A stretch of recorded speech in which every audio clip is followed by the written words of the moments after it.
ക്ഷീരസാഗരത്തിൽ മുങ്ങി മന്ത്രി ബിന്ദു കൃഷ്ണ. ഗോമൂത്രവും ചാണകവും തീരെ മോശമല്ലെന്ന് ആഭ്യന്തരമന്ത്രി രമേശ് ചെന്നിത്തല. ഒരു ലോഡ് ചാണകം ഇറക്കി തരട്ടെ എന്ന് ചോദിക്കാൻ തുഷാർ വെള്ളാപ്പള്ളി മുഖ്യമന്ത്രിയുടെ പാതാരവിന്ദങ്ങളിൽ മുട്ടുകുത്തി. നിയമസഭാ തെരഞ്ഞെടുപ്പിന് മുമ്പ് എന്തായിരുന്നു UDFന്റെ പ്രകടനങ്ങൾ? 2026 തെരഞ്ഞെടുപ്പിൽ UDF അധികാരത്തിൽ വന്നാൽ വെള്ളാപ്പള്ളിയും തുഷാർ വെള്ളാപ്പള്ളിയുമെല്ലാം മാളത്തിൽ ഒളിക്കേണ്ടി വരുമെന്നാണ് എല്ലാവരും കരുതിയത്. അങ്ങനെ ജനങ്ങൾ ചിന്തിച്ചു നടക്കുമ്പോഴാണ് മന്ത്രി ബിന്ദു കൃഷ്ണ വെള്ളാപ്പള്ളിയുടെ അനുഗ്രഹം വാങ്ങാൻ പോയതും നമ്മളെ പോലീസ് മന്ത്രി തുഷാർ വെള്ളാപ്പള്ളിയെ കെട്ടിപ്പിടിക്കാൻ പോയതും.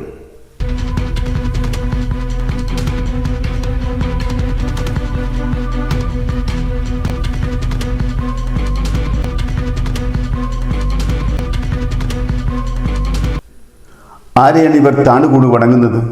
കേരളത്തിൽ ഈ വെള്ളാപ്പള്ളിയെ പോലെ വർഗീയ ധ്രുവീകരണം ഉണ്ടാക്കാൻ ശ്രമിച്ച മറ്റൊരു പരനാരി ഉണ്ടാവില്ല, അതും ഈഴവ സമുദായത്തിന് തണലിരുന്നു കൊണ്ട്.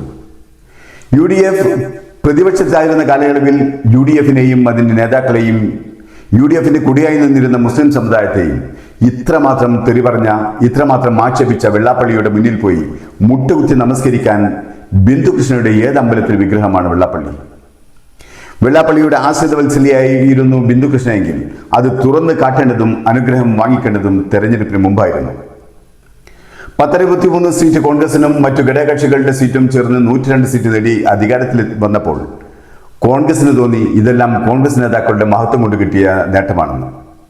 അങ്ങനെയാണ് ഈ നെറുകേട് കാട്ടുന്നതെങ്കിൽ ആ മിഥ്യാധാരണ മാറ്റുന്നത് കോൺഗ്രസിന് നല്ലതാണ്.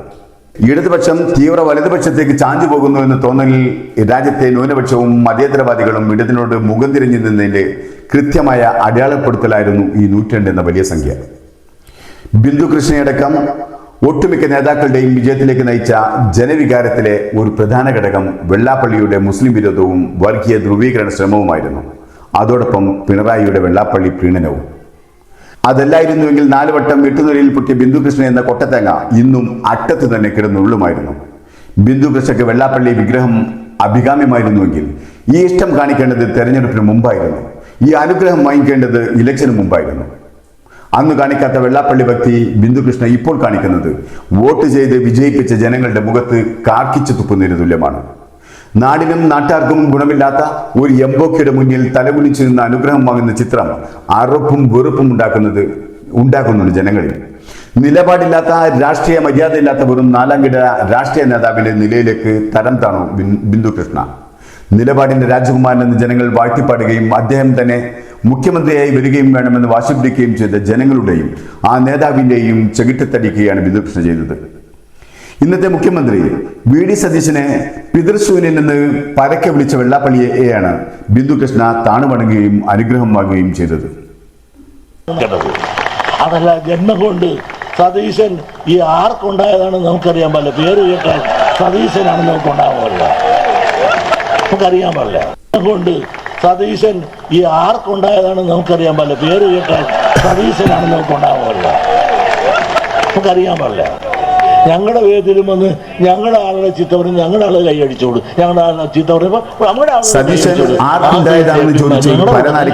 കള്ളുകച്ചവടക്കാരനെ മൈക്രോ ഫിനാൻസിലൂടെ ഈഴവരെ വഞ്ചിച്ച ഒരു കാട്ടുപന്നിയെ കുമ്പിട്ട് നമസ്കരിച്ചത് വഴി ബിന്ദു കൃഷ്ണ എന്താണ് മുന്നോട്ട് വെക്കുന്നത്?